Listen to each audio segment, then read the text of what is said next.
भक्तों, ओम नमः शिवाय, श्री शिवाय नमस्तुभ्यम, जय श्री महाकाल। जी हाँ भक्तों, क्या आपका भी जो बच्चा है उसकी जो इच्छा है वो पढ़ाई में नहीं होती? आप लोग बहुत ज़्यादा परेशान हैं उसकी पढ़ाई के लिए कि आपका जो बच्चा है आखिर पढ़ता क्यों नहीं है। जब भी आप उसको पढ़ाने के लिए बैठाते हो तो इधर उधर के कामों में लग जाता है, लेकिन उसकी जो मन है ना वो पढ़ाई में बिल्कुल भी नहीं लगती। जितने भी माता पिता हैं वो भी बहुत ज़्यादा परेशान रहते हैं कि आखिरकार हमारा जो बच्चा है उसका जो मन है वो पढ़ाई में क्यों नहीं लगता। आपने उसकी पढ़ाई के लिए क्या कुछ नहीं किया, आपने बहुत अच्छी फीस उसको दे रखी है उसके स्कूल में, बहुत अच्छा उसको कोचिंग ट्यूशन हर एक चीज़ की सुख सुविधा दे रखी है, फिर भी आपका जो बच्चा है ना उसका जो इच्छा है मन है पढ़ाई में नहीं लगता। तो ऐसे में कौन सा उपाय करें ताकि जो उसका मन है ना वो पढ़ाई की ओर लगे।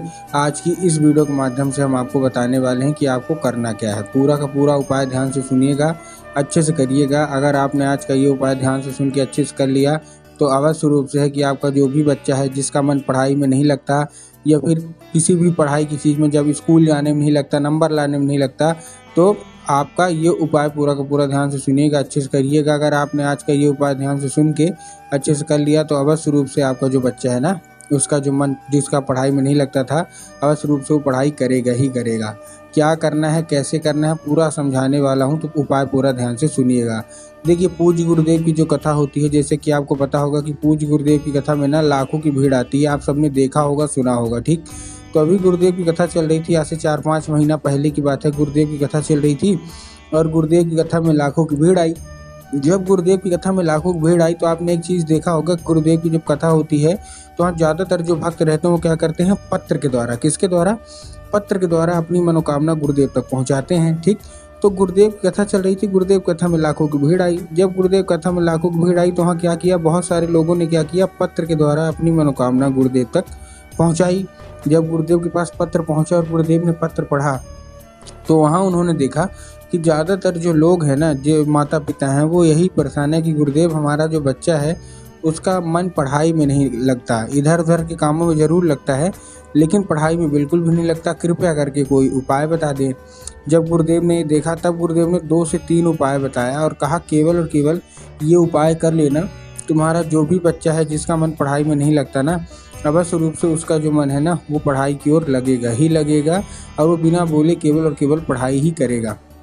जब गुरुदेव ने ये उपाय बताया, 2 से 3 उपाय बताया, तो लोगों ने जा जाके इस उपाय को घर में करना शुरू कर दिया, ठीक। अब जैसे ही लोगों ने जा जाके इस उपाय को घर में करना शुरू कर दिया, वही लोग गुरुदेव की कथा में 1 से 1.5 महीने के बाद वापस आए।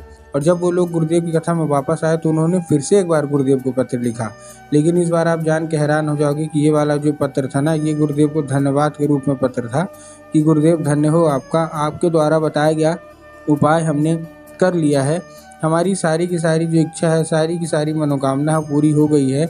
हमारा जो बच्चे का जिसका मन पढ़ाई में नहीं लगता था, अब वो बिना बोले केवल और केवल पढ़ाई ही करता है। आपका कोटि कोटि धन्यवाद। तो देखिए, जो लोग मेरी आवाज़ सुन रहे हैं, अगर आपको भी जानना है कि आखिर ऐसा कौन सा उपाय है जिसको करने मात्र से जो बच्चे होते हैं ना, जिनकी इच्छा पढ़ाई में नहीं लगती थी, अब वो केवल और केवल पढ़ने लगे हैं, तो चलिए हम बताते हैं आपको आज की इस वीडियो के माध्यम से कि आपको करना क्या है। पूरा का पूरा उपाय ध्यान से सुनिएगा, अच्छे से करिएगा, ठीक। लेकिन उससे पहले चैनल पे अगर पहली बार आए हैं और आवाज़ मेरी पहली बार सुन रहे हैं तो वीडियो को कर दें लाइक और चैनल को भी कर लें सब्सक्राइब, ताकि पूजनीय पंडित प्रदीप जी मिश्रा के रोज़ नए नए उपाय जो कि मैं उनकी कथा से सुनता हूँ, श्रवण करता हूँ, सबसे पहले मैं आपको प्राप्त करा सकूँ, ठीक। तो देखिए, जो हमारा पहला उपाय है, टोटल मैं आपको 3 उपाय बताऊँगा, ठीक। तो जो हमारा सबसे पहला उपाय है इसमें आपको करना क्या है, जो हमारा सबसे पहला उपाय है इसमें आपको एक काम करना है। क्या? इसमें आपको 3 काली तिल और 1 धतूरे से ये उपाय करना है। क्या आप कैसे करेंगे, देखिए वो भी बताता हूँ। इस उपाय में आपको 3 काली तिल चाहिए और 1 धतूरा चाहिए, ठीक। अब देखिए, काली तिल और काली मिर्च में ना बहुत सारे लोग कंफ्यूज होते हैं, काली तिल लेना है कि काली मिर्च लेना है, हमको थोड़ा साफ साफ बताओ। तब गुरुदेव ने साफ साफ बताया है कि आपको क्या लेना है, आपको लेना है काली तिल, ठीक। ले लिया, उसके साथ साथ आपको 1 धतूरा चाहिए, ठीक। धतूरा भी ले लिया। धतूरा लेने के बाद आपको करना क्या है, वो लेके अपने बच्चे को दे देना और उसको सीधा सीधा शिव मंदिर भेज देना है, ठीक। शिव मंदिर भेज दिया। शिव मंदिर भेजने के बाद आपको करना क्या है, जैसे आपने उसको शिव मंदिर भेजा, शिव मंदिर भेजने के बाद उसको क्या बोलना है कि दक्षिण दिशा में खड़ा हो जाए और उत्तर की ओर अपना चेहरा कर ले। अब देखिए दक्षिण और उत्तर में ना बहुत सारे लोग कंफ्यूज होते हैं कि दक्षिण क्या है, उत्तर क्या है, हमको थोड़ा साफ साफ बताओ। तब गुरुदेव ने साफ साफ बताया कि आप जिस भी शिव मंदिर जा रहे हैं उस शिव मंदिर के जिधर साइड जलाधारी होगी आपको अपना चेहरा उधर साइड करके खड़े हो जाना है। ठीक, खड़े हो गए। खड़े होने के बाद आपको करना क्या है, जैसे आप खड़े हो गए, खड़े होने के बाद आपको एक नाम लेके, कौन सा, महादेव का बहुत ही सुंदर सा नाम है, श्रम्भेश्वर महादेव। तो बस अपने बच्चों को बोलना है कि श्रम्भेश्वर महादेव का नाम लेके उन्हीं का स्मरण करके आपको चुपचाप क्या कर देना है, अर्पित कर देना है। बस पूज्य गुरुदेव कहते हैं कि अगर उसने अर्पित कर दिया तो अवश्य रूप से मनोकामना पूरी होनी ही होनी है। ठीक है, ये था कौन सा, ये था हमारा पहला उपाय। अब चलते हैं दूसरे उपाय की ओर। जितने भी माता पिता हैं उनको ये उपाय करना है। अब वो ये उपाय करेंगे कैसे उसके बारे में भी बात कर लेते हैं। इस उपाय में उनको एक लाल फूल चाहिए। क्या चाहिए, केवल और केवल एक लाल फूल चाहिए। और लाल फूल के साथ साथ और क्या चाहिए, लाल फूल आपने ले लिया। लाल फूल किसका होना चाहिए, देखिए गुलाब का हो, गुड़हल का हो, जो भी हो चल जाएगा, बस लाल फूल कहीं से भी कटा फटा नहीं होना चाहिए। ठीक, ले लिया लाल फूल। लाल फूल लेने के साथ साथ आपको और क्या करना है, उसको लेके, जो लाल फूल है उसको लेके आपके घर में ही उपाय करना है। मतलब आपको कहीं और जाने की ज़रूरत नहीं है। इस उपाय को आप घर में कर सकते हैं, लेकिन करेंगे कैसे, ये एक बहुत ज़रूरी विषय है। इस उपाय को करने के लिए आपको माता सरस्वती की फ़ोटो होना आपके घर में अति अनिवार्य है। अगर आपके घर में माता सरस्वती की फ़ोटो है तब तो अच्छी बात है, लेकिन अगर आपके घर में माता सरस्वती की फ़ोटो नहीं है तब आपको बाज़ार जाना है और माता सरस्वती की फ़ोटो लाना और अपने घर में उसको स्थान देना है। ठीक, दे दिया।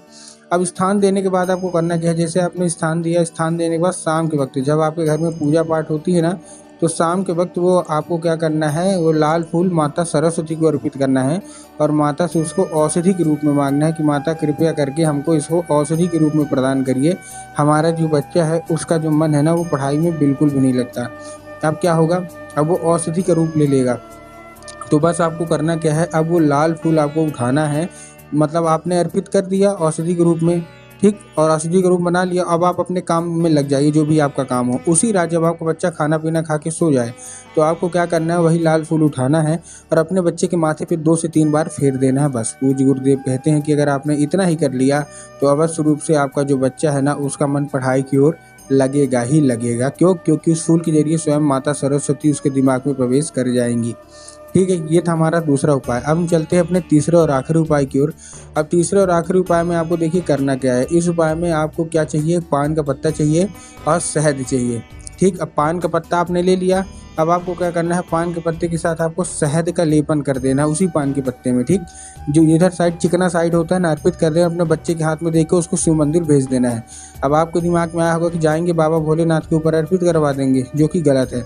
आपको बाबा भोलेनाथ के ऊपर अर्पित नहीं करवाना, आपको माता अशोक सुंदरी के ऊपर अर्पित करवाना है, जो कि जलाधारी के दाएं। बहुत सारे लोगों को माता अशोक सुंदरी की जगह नहीं पता होती, इसीलिए बता रहा हूँ कि जलाधारी के दाएं साइड में माता अशोक सुंदरी की जगह होती है।